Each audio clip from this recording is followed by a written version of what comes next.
A Sociedade Espírita Caminho, Verdade e Vida apresenta audiolivro Boa Nova, obra psicografada por Chico Xavier e ditada pelo Espírito Humberto de Campos. Capítulo 1 Boa Nova. Os historiadores do Império Romano sempre observaram com espanto os profundos contrastes da gloriosa época de Augusto.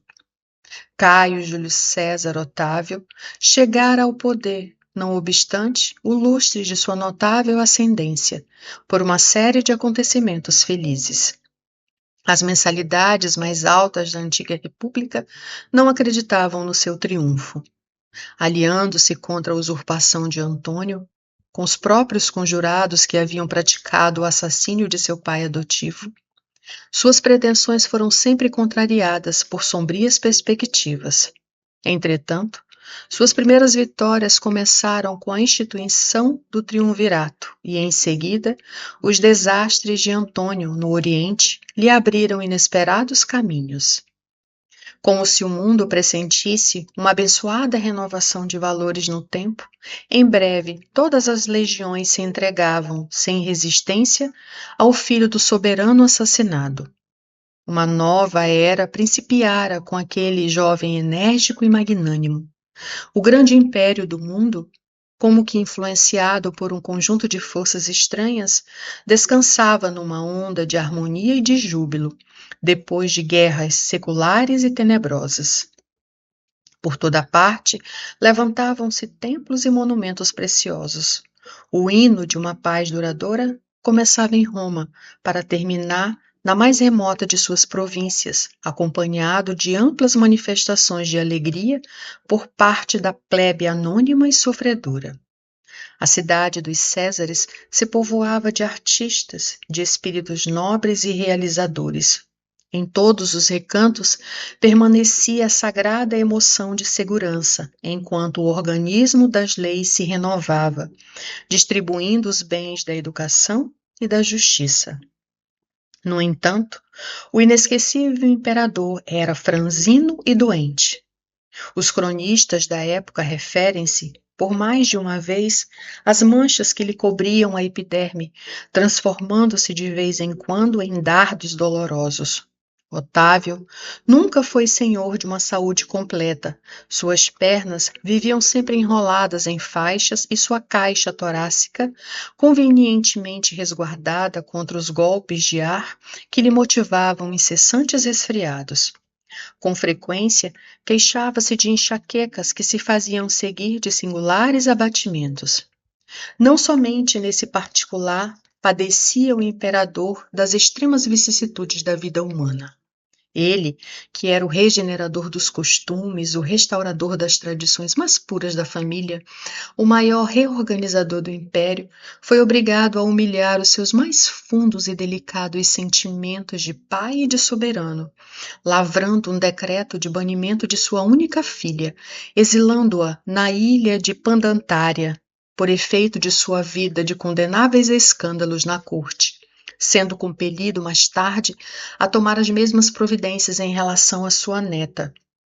Notou que a companheira amada de seus dias se envolvia na intimidade doméstica em contínuas questões de envenenamento dos seus descendentes mais diretos, experimentando ele, assim, na família, a mais angustiosa ansiedade do coração.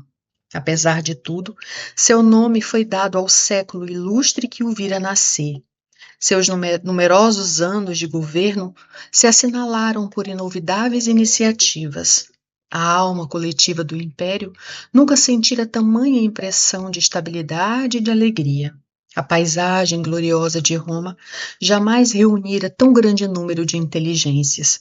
É nessa época que surgem Virgílio, Horácio, Ovídio, Salúcio, Tito Livio e Mecenas como favoritos dos deuses.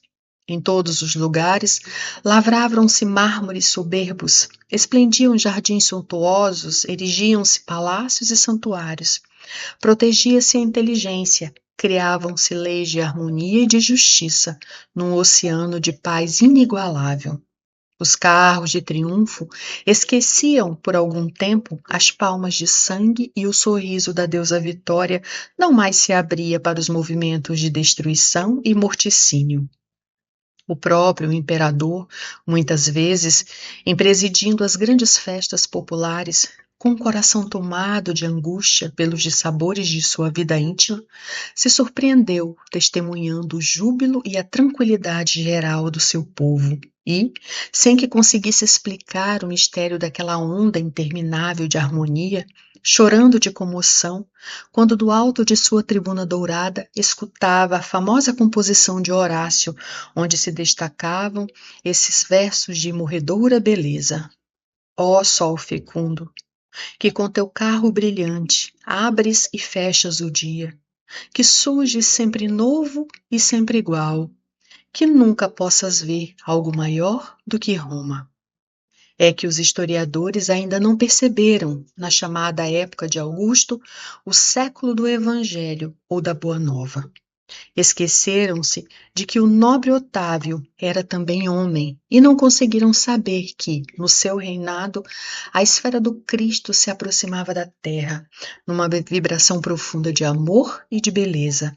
Acercavam-se de Roma e do mundo não mais espíritos belicosos como Alexandre ou Aníbal, porém outros que se vestiriam dos andrajos dos pescadores para servirem de base indestrutível aos eternos ensinos do Cordeiro.